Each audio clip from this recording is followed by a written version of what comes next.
దావోస్లో CM చంద్రబాబుతో Tata Sons chairman Chandrasekaran భేటీ అయ్యారు. ఈ సందర్భంగా దావోస్ పర్యటన వివరాలను చంద్రబాబును అడిగి తెలుసుకున్నారు.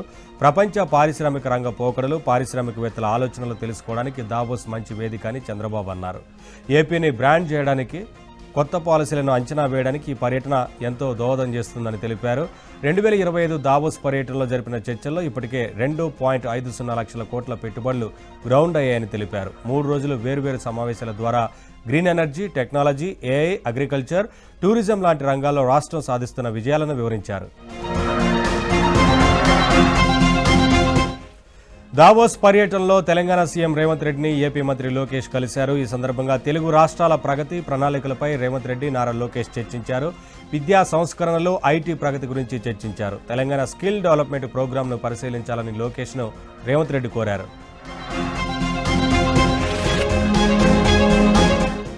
ప్రజల ఆస్తులపై జగన్ బొమ్మలు వేసేందుకు అధికారం ఎవరిచ్చారని ఏపీ ఆర్థిక మంత్రి పయ్యావుల కేశవ్ ప్రశ్నించారు. ల్యాండ్ టైటిలింగ్ చట్టంతో దోపిడీకి ప్రయత్నించారని మండిపడ్డారు. లాండ్ ఆర్డర్ గురించి జగన్ మాట్లాడటం దెయ్యాలు వేదాలు వల్లించడమేనని విమర్శించారు. మత ఘర్షణలు ప్రేరేపించిన తండ్రి చరిత్రను పునరావృతం చేద్దామనే దురుద్దేశంతోనే కులాల మధ్య చిచ్చుపెట్టే ప్రయత్నం చేస్తున్నాడని మండిపడ్డారు. రాష్ట్రంలో శాంతి భద్రతలు బాగున్నాయి కాబట్టే ప్రజలు నిర్భయంగా తిరుగుతున్నారని మంత్రి పయ్యావుల స్పష్టం చేశారు. AP deputy CM Pawan Kalyan Kotappakonda Trikoteswara స్వామిని దర్శించుకున్నారు. హెలికాప్టర్లో అక్కడికి చేరుకున్న ఆయనకు అధికారులు, ప్రజాప్రతినిధులు స్వాగతం పలికారు. అనంతరం స్వామివారి దర్శనానికి పవన్ వెళ్లారు. ఆలయంలో ప్రత్యేక పూజలు నిర్వహించారు. 5 కోట్లతో చేపట్టిన కొత్తపాలెం కోటప్పకొండ రోడ్డును ఆయన ప్రారంభించారు. జనసేన సంస్థాగత బలోపేతంపై పవన్ కళ్యాణ్ పార్టీ నాయకులకు దిశానిర్దేశం చేశారు. వ్యక్తిగత వివాదాలను, ఆర్థిక లావాదేవీలను పార్టీకి ఆపాదించే కుయుక్తులను తిప్పికొట్టాలని పిలుపునిచ్చారు. అపవాదులు సృష్టించే శక్తుల పట్ల జన సైనికులు అప్రమత్తంగా ఉండాలని, ప్రజాసేవ లక్ష్యంగా పార్టీ ప్రయాణం సాగుతుందని ఆయన స్పష్టం చేశారు. బిడ్డను ఎత్తుకుని ట్రాఫిక్ను కంట్రోల్ చేసిన కానిస్టేబుల్ జయశాంతిని హోంమంత్రి అనిత అభినందించారు. ఆమెను ఇంటికి పిలిచి అల్పాహారం వడ్డించి చీరను బహుమతిగా ఇచ్చారు. జయశాంతి కుటుంబ సభ్యుల యోగక్షేమాలను అడిగి తెలుసుకున్న హోంమంత్రి పోలీసు కుటుంబాలకు తమ ప్రభుత్వం ఎల్లప్పుడూ అండగా ఉంటుందని భరోసా ఇచ్చారు. ఏలూరు జిల్లా కొల్లేరు ప్రజలతో ఎమ్మెల్యే కామినేని శ్రీనివాస్ సమావేశమయ్యారు. కొల్లేరులో ఉన్న చేపల చెరువులను ఫారెస్ట్ అధికారులు ధ్వంసం చేయడంతో భయాందోళనకు గురవుతున్నామని గ్రామస్తులు ఆవేదన వ్యక్తం చేశారు. ఈ విషయాన్ని CM Chandrababu, deputy CM Pawan Kalyan దృష్టికి తీసుకెళ్లేందుకు పాదయాత్రకు అనుమతి ఇవ్వాలని కామినేని కోరారు. ఈ వ్యవహారాన్ని చంద్రబాబు, పవన్ దృష్టికి తీసుకెళ్తారని వారికి కామినేని హామీ ఇచ్చారు. ఫారెస్ట్ అధికారుల తీరును నిరసిస్తూ కొల్లేరు ప్రజలు సమావేశంలో వాగ్వాదానికి దిగారు.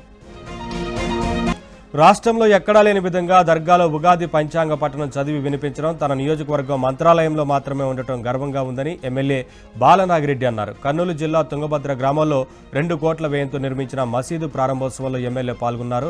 నియోజకవర్గంలోని ముస్లింలకు రాంపురం రెడ్డి సోదరుల కుటుంబం ఎప్పుడూ అండగా ఉంటుందని అన్నారు. నియోజకవర్గంలో హిందువులు, ముస్లింలు కలిసిమెలిసి ఉండటం చాలా సంతోషంగా ఉందని, భవిష్యత్తులోనూ ఇలాగే ఉండాలని ఆకాంక్షించారు.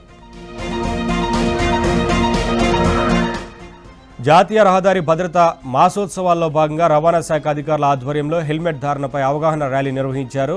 ఏలూరులోని శాంతినగర్ నుంచి ఇండోర్ స్టేడియం వరకు ఈ ర్యాలీ జరిగింది. ఈ కార్యక్రమంలో ఏలూరు జిల్లా కలెక్టర్ వెట్రిసెల్వి, దెందులూరు ఎమ్మెల్యే చింతమనేని ప్రభాకర్ పాల్గొన్నారు. చింతమనేని ప్రభాకర్ హెల్మెట్ ధరించి స్వయంగా బండి నడిపారు. గుంటూరులో మంత్రి నారా లోకేష్ బర్త్డే వేడుకలు వినూత్నంగా జరిగాయి. లోకేష్ చేసిన అభివృద్ధిని వివరిస్తూ శకటాలు రూపొందించి ర్యాలీ నిర్వహించారు. ఏపీటీఎస్ చైర్మన్ మన్నవ మోహన్ కృష్ణ ఆధ్వర్యంలో ఈ కార్యక్రమం జరిగింది. రాష్ట్రానికి ఐటీ కంపెనీలు, పరిశ్రమలు తీసుకురావడానికి లోకేష్ కృషి చేస్తున్నారని మన్నవ మోహన్ కృష్ణ అన్నారు. యువతకు ఉద్యోగ అవకాశాలు కల్పించడానికి అహర్నిశలు శ్రమిస్తున్నారన్నారు. WEF ఎండీ జెరెమీ జర్గెన్స్తో తెలంగాణ ముఖ్యమంత్రి రేవంత్ రెడ్డి భేటీ అయ్యారు. హైదరాబాద్లో WEF ఫాలోఅప్ సదస్సు ప్రతిపాదనపై చర్చించారు. ప్రతి జూలైలో ఫాలోఅప్ ఫోరం నిర్వహణపై మాట్లాడారు. తెలంగాణ రైజింగ్ విజన్ను వివరించారు. అంతేకాదు $3 ట్రిలియన్ ఎకానమీ లక్ష్యంపై రోడ్ మ్యాప్ గురించి కూడా వివరించారు. ఇందుకు WEF కూడా సానుకూలంగా స్పందించింది. తెలంగాణ విజన్కు భాగస్వామ్యంగా నిలుస్తామని హామీ ఇచ్చింది. దావోస్లో తెలంగాణ యూపీసీ వోల్ట్ మధ్య అవగాహన ఒప్పందం కుదిరింది. భారత్ ఫ్యూచర్ సిటీలో 100 మెగావాట్ల ఏఐ డేటా సెంటర్ను ఏర్పాటు చేయనుంది. మొత్తం 5,000 కోట్ల పెట్టుబడులు పెట్టనుంది. నిర్మాణ దశలో 3,000 మందికి ఉద్యోగాలు రానున్నాయి. ప్రాజెక్టు ప్రారంభం తర్వాత మరో 800 మందికి ఉద్యోగావకాశాలు లభించనున్నాయి. 2047 నాటికి $3 ట్రిలియన్ ఆర్థిక వ్యవస్థే లక్ష్యమని సీఎం రేవంత్ రెడ్డి అన్నారు. నెట్ జీరో సిటీ విజన్తో ఏఐ డేటా సెంటర్ హబ్గా తెలంగాణ ఆవిర్భవించబోతోందని చెప్పారు. ప్రతికూల పరిస్థితులు ఉన్న ధాన్యం సేకరణను విజయవంతం చేశామని మంత్రి ఉత్తమ్ కుమార్ రెడ్డి అన్నారు. 2025-26 ఖరీఫ్ సీజన్ ధాన్యం సేకరణపై బేగంపేటలో పౌర సరఫరాల శాఖ అధికారులతో మంత్రి సమీక్ష నిర్వహించారు. ధాన్యం సేకరణలో 14.2 లక్షల మంది రైతులు లబ్ధి పొందారని చెప్పారు.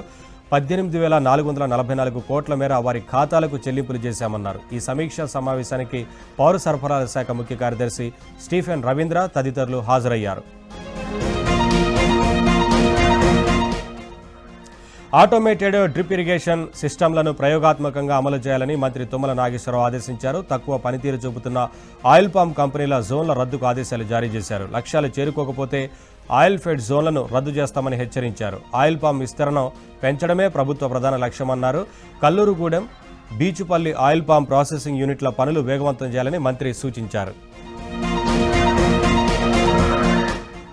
తెలంగాణ సీఎం యనుమల రేవంత్ రెడ్డి నాయకత్వంలో సంక్షేమ పథకాలు సమర్థవంతంగా అమలవుతున్నాయని ఎమ్మెల్యే జనంపల్లి అనిరుద్ రెడ్డి అన్నారు. పేదింటి ఆడబిడ్డల వివాహాలకు ప్రభుత్వం అండగా నిలుస్తుందన్నారు. నాగర్ కర్నూలు జిల్లా ఊరుకొండ మండల కేంద్రంలోని రైతు వేదికలో అర్హులైన పేదలకు కళ్యాణ లక్ష్మి, షాదీ ముబారక్ పథకాల కింద ఎమ్మెల్యే చెక్కులు పంపిణీ చేశారు. పేద కుటుంబాల ఆడబిడ్డల వివాహాలకు ఆర్థిక భరోసా కల్పించాలనే ఉద్దేశంతో ముఖ్యమంత్రి రేవంత్ రెడ్డి ప్రభుత్వం ఈ పథకాలను సమర్థవంతంగా అమలు చేస్తోందని ఎమ్మెల్యే అన్నారు.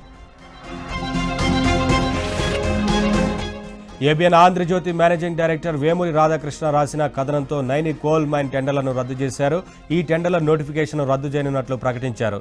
ఇంతకుముందు నిర్ణయించిన షెడ్యూల్ ప్రకారం ఈ సాయంత్రం 5 గంటల నుంచి బిడ్లు ప్రారంభం కావాల్సి ఉంది. అయితే పాలనాపరమైన కారణాలతో టెండర్ రద్దు చేస్తున్నట్లు అధికారులు ప్రకటించారు. ఇవాళ హైదరాబాద్ ఎన్టీఆర్ మార్గ్లో ఏర్పాటు చేసిన 19వ గ్రాండ్ నర్సరీ మేళాను మంత్రి తుమ్మల నాగేశ్వరరావు ప్రారంభించారు. నర్సరీలో ఏర్పాటు చేసిన వివిధ రకాల విదేశీ పండ్లు, కూరగాయల మొక్కలను తుమ్మల పరిశీలించారు. మేడారం మహాజాతరకు విచ్చేసే భక్తుల కోసం హెలికాప్టర్ సేవలు అందుబాటులోకి వచ్చాయి. పర్యాటక శాఖ ఆధ్వర్యంలో నిర్వహిస్తున్న హెలికాప్టర్ రైడ్ను మంత్రి సీతక్క ప్రారంభించారు. భక్తుల కోసం 2 హెలికాప్టర్లను అందుబాటులో ఉంచామని తెలిపారు. హనుమకొండ ఆర్ట్స్ అండ్ సైన్స్ కళాశాల నుంచి మేడారం వరకు హెలికాప్టర్ రైడ్ కోసం 35,999, మేడారం పరిసరాల్లో విహారానికి 4,800 ధర నిర్ణయించారు. ఫోన్ ట్యాపింగ్ కేసులో కీలక పరిణామం చోటు చేసుకుంది. మాజీ మంత్రి బీఆర్ఎస్ వర్కింగ్ ప్రెసిడెంట్ కేటీఆర్కు సిట్ నోటీసులు జారీ చేసింది. జూబ్లీహిల్స్ కార్యాలయంలో రేపు విచారణకు రావాలని నోటీసులు సిట్ పేర్కొంది. ఫోన్ ట్యాపింగ్ కేసులో ఇప్పటికే మాజీ మంత్రి హరీష్ రావును సిట్ సుమారు 7:30 గంటల పాటు సుదీర్ఘంగా విచారించింది. ఈ కేసు దర్యాప్తుతో సంబంధం ఉన్న సాక్షులను ఎట్టి పరిస్థితుల్లోనూ సంప్రదించొద్దని, ప్రభావితం చేయొద్దని అధికారులు ఆదేశించారు. ఈ కేసులో హరీష్ రావును త్వరలో మరోసారి విచారణకు పిలవాలని సిట్ నిర్ణయించింది. ఫోన్ ట్యాపింగ్ కేసులో బీఆర్ఎస్ నేతలు అడ్డంగా ఇరుక్కున్నారని టీపీసీసీ చీఫ్ మహేష్ గౌడ్ అన్నారు. బీఆర్ఎస్ అధికారంలో ఉన్నప్పుడు సినిమా హీరోయిన్ల జీవితాల్లోకి తొంగి చూశారని, ఆఖరికి సొంత పార్టీ ఎమ్మెల్యేల ఫోన్లను సైతం ట్యాపింగ్ చేశారని ఆరోపించారు. తప్పులు చేసిన వారికి శిక్ష తప్పదంటూ మహేష్ గౌడ్ స్పష్టం చేశారు. బీఆర్ఎస్ హయాంలో సింగరేణి బోర్డు నామమాత్రంగా ఉండేదని, వారి హయాంలోనే ఆ సంస్థ అప్పులు భారీగా పెరిగాయని కేంద్ర మంత్రి కిషన్ రెడ్డి అన్నారు. సింగరేణి విద్యుత్తు వాడుకొని జెన్కో, ట్రాన్స్కో డబ్బులు ఇవ్వలేదని విమర్శించారు. టెండర్ల నుంచి కాంట్రాక్టుల వరకు అన్ని కేసీఆర్ కుటుంబమే చూసేదని, ఆ సంస్థ సిఎస్ఆర్ నిధులు కూడా దుర్వినియోగం చేశారన్నారు. సింగరేణిపై కేంద్రం అజమాయిషీ ఎప్పుడూ లేదని, నిధులు లేక జిల్లాలకు 1,500 కోట్ల డిస్టిక్ మినరల్ ఫండ్ ఇవ్వలేదని చెప్పారు. బీఆర్ఎస్ హయాంలోనే ఆ సంస్థలు అప్పులు భారీగా పెరిగాయన్నారు. సినీ నిర్మాత బండ్ల గణేష్ చేపట్టిన షాద్ నగర్ టు తిరుమల సంకల్ప యాత్ర 4వ రోజు వనపర్తి జిల్లా కొత్తకోట, పెబ్బేరు మండలాల్లో కొనసాగుతోంది. సీఎం చంద్రబాబు నాయుడు గతంలో జైలుకు వెళ్లిన సమయంలో ఆయన క్షేమంగా బయటకు వస్తే తిరుమలకు కాలినడకన నడిచి వస్తానని మొక్కుకున్నట్లు బండ్ల గణేష్ తెలిపారు. చంద్రబాబు నాయుడుపై ఉన్న కేసు కొట్టేయడంతో ఆ మొక్కు తీర్చుకునేందుకు సంకల్ప యాత్రతో తిరుమలకు వెళ్తున్నానని అన్నారు. రోజుకు 25 కిలోమీటర్ల చొప్పున పాదయాత్ర కొనసాగుతుందని అన్నారు. తమ గ్రామంలో ఏర్పాటు చేసిన బెల్ట్ షాపులను నిర్మూలించాలని మహిళలు కోరితే బెల్ట్ షాపులను ఎలా ఎత్తేస్తారంటూ మందుబాబులు మండిపడ్డారు. ఈ విచిత్ర ఘటన సంగారెడ్డి జిల్లా చౌటకూరు మండలం కొర్పోలు గ్రామంలో చోటు చేసుకుంది. కొర్పోలు గ్రామంలో తాను సర్పంచ్ ఎన్నికల్లో గెలిస్తే బెల్ట్ షాపులను నిర్మూలిస్తానని గ్రామ సర్పంచ్ సునీతారెడ్డి ఎన్నికల్లో హామీ ఇచ్చారు. ఇచ్చిన హామీ మేరకు గ్రామంలో మొదటిసారి గ్రామ సభ నిర్వహించారు. బెల్ట్ షాపులు మద్య నిషేధంపై తీర్మానం చేస్తున్నట్లు చెప్పడంతో మందు బాబులు ఆగ్రహించారు. తీర్మానానికి అడ్డు తగిలారు.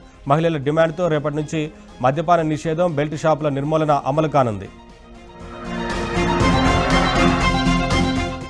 నెల్లూరు జిల్లా వరికుంటపాడు మండలం విరువూరు గ్రామంలోని అంగన్వాడీ కేంద్రం నిర్వహణ దారుణంగా తయారైంది. కేంద్రంలో సిబ్బంది తరచూ గైర్హాజరై పిల్లలు లేకుండానే హాజరు నమోదు చేస్తూ నిధులు దుర్వినియోగం చేస్తున్నారన్న ఆరోపణలు వెల్లువెత్తుతున్నాయి. అంగన్వాడీ కేంద్రం పరిసరాలు అపరిశుభ్రంగా మారడంతో పాటు కేంద్రం మందుబాబులకు అడ్డాగా మారిందని స్థానికులు ఆరోపిస్తున్నారు. దీంతో చిన్నారుల భద్రతపై తల్లిదండ్రులు తీవ్ర ఆందోళన నెలకొంది. ఈ వ్యవహారంపై సంబంధిత సిడిపిఓ పట్టించుకోవడం లేదని, సూపర్వైజర్ పర్యవేక్షణ పూర్తిగా కొరబడిందన్న విమర్శలు వినిపిస్తున్నాయి.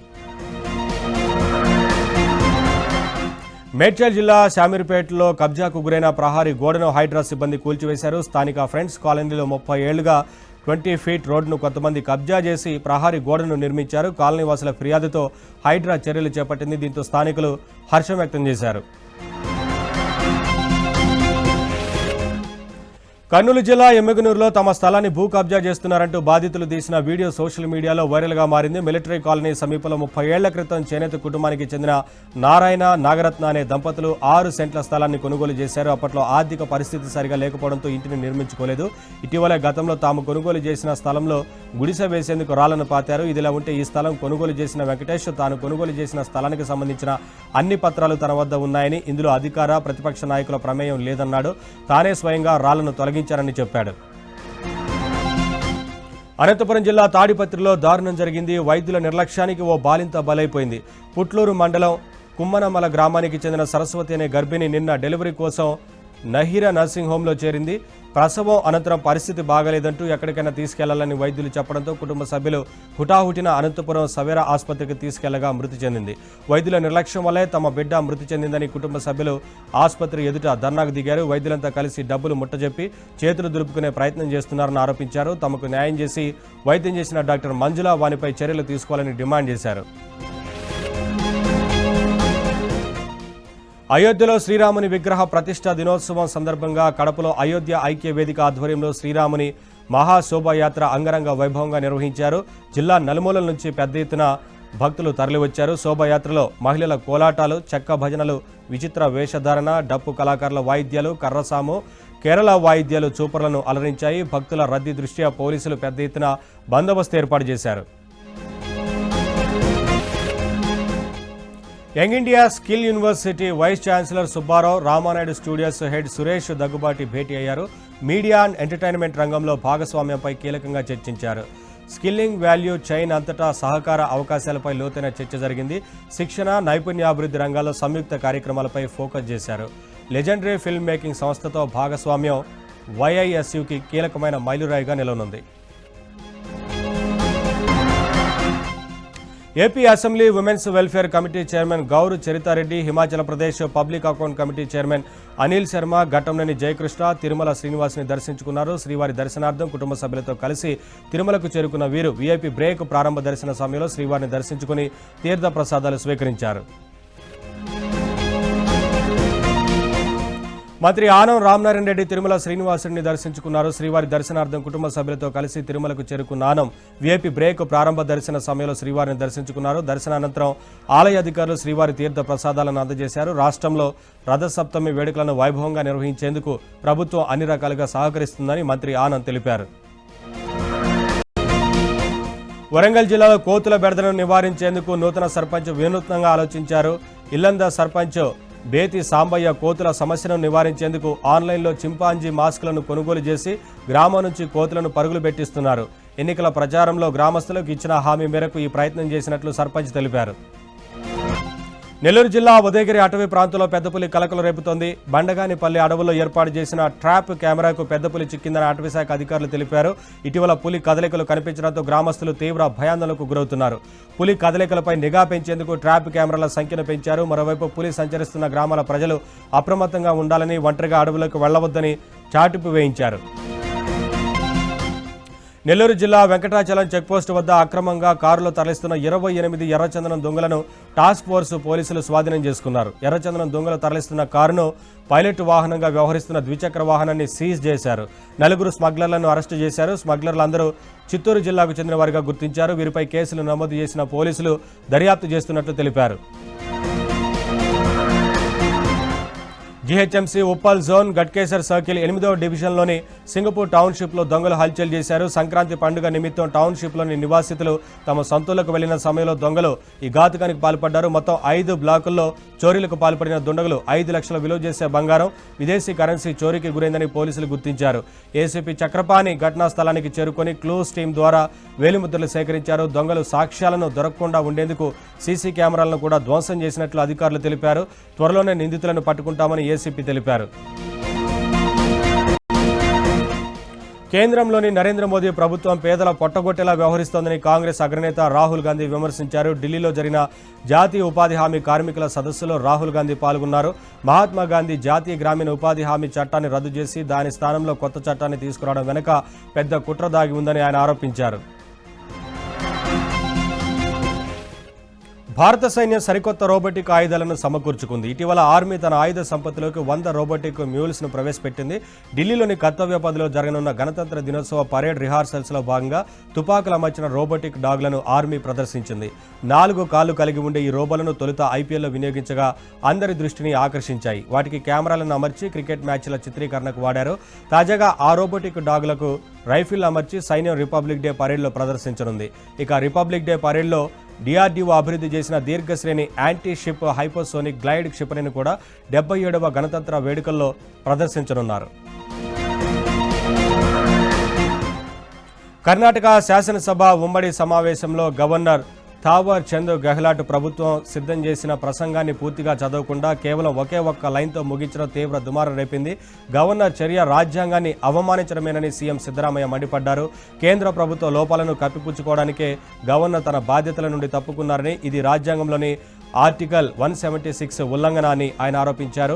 మన్రేగా పథకం పేరును జీరాంజీగా మార్చడంపై సిద్ధరామయ్య తీవ్ర అభ్యంతరం వ్యక్తం చేశారు.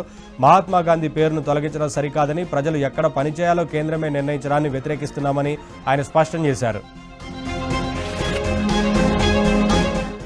తమిళనాడు అసెంబ్లీకి కొన్ని నెలల్లో ఎన్నికలు జరగనున్నాయి. ఈ నేపథ్యంలో నటుడు విజయ్ పార్టీ తమిళిగ వెట్రి కలగంకు ఎన్నికల సంఘం విజిల్ గుర్తును కేటాయించింది. అలాగే మరో నటుడు కమల్ హాసన్ పార్టీ మక్కల్నిధి మయంకు బ్యాటరీ టార్చ్ గుర్తును కేటాయించినట్లు గుజరాత్ కాంగ్రెస్ ఎంపీ శక్తి సిన్హా గోహిల్ మేనలుడు యశ్రాజ్ సింగ్ గోహిల్ దారుణానికి పాల్పడ్డాడు. గత రాత్రి భార్యను కాల్చి చంపి అనంతరం తాను ఆత్మహత్య చేసుకున్నాడు. 2 నెలల క్రితమే వీరి వివాహం జరిగింది. అయితే ఈ దంపతుల మధ్య తలెత్తిన మనస్పర్ధలే ఈ ఘోరానికి కారణమని కుటుంబ సభ్యులు చెబుతున్నారు. గుజరాత్ మారిటైమ్ బోర్డులో క్లాస్ 1 అధికారిగా పనిచేస్తున్న యశ్రాజ్ భార్యను హత్య చేసిన తర్వాత స్వయంగా అంబులెన్స్కు ఫోన్ చేశాడు. భార్య చనిపోయిందని వైద్యులు ప్రకటించడంతో యశ్రాజ్ కూడా తనను తాను కాల్చుకుని ఆత్మహత్య చేసుకున్నాడు.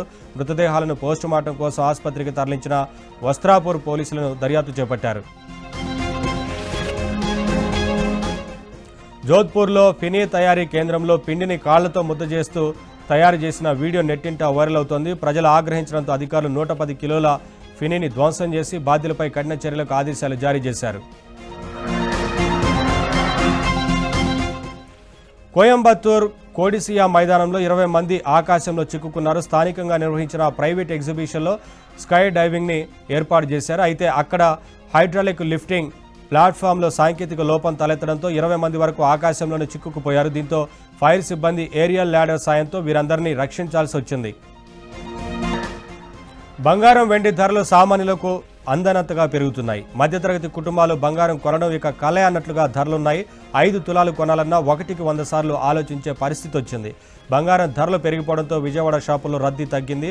కొనేవాళ్లు లేక ఇబ్బంది పడుతున్నామని వర్తక వ్యాపారులు చెబుతున్నారు. బంగారం తయారీ వృత్తిపై ఆధారపడి విజయవాడ 1 టౌన్ శివాలయం బజార్లో 7,000 కుటుంబాలున్నాయి. చాలామంది వలస వెళ్లిపోతున్నారని, కొందరు పనులు లేక ఆత్మహత్యలు చేసుకుంటున్నారని, ఇంకొందరు దొంగతనాలకు అలవాటు పడ్డారని వర్తక వ్యాపారస్తులు చెబుతున్నారు.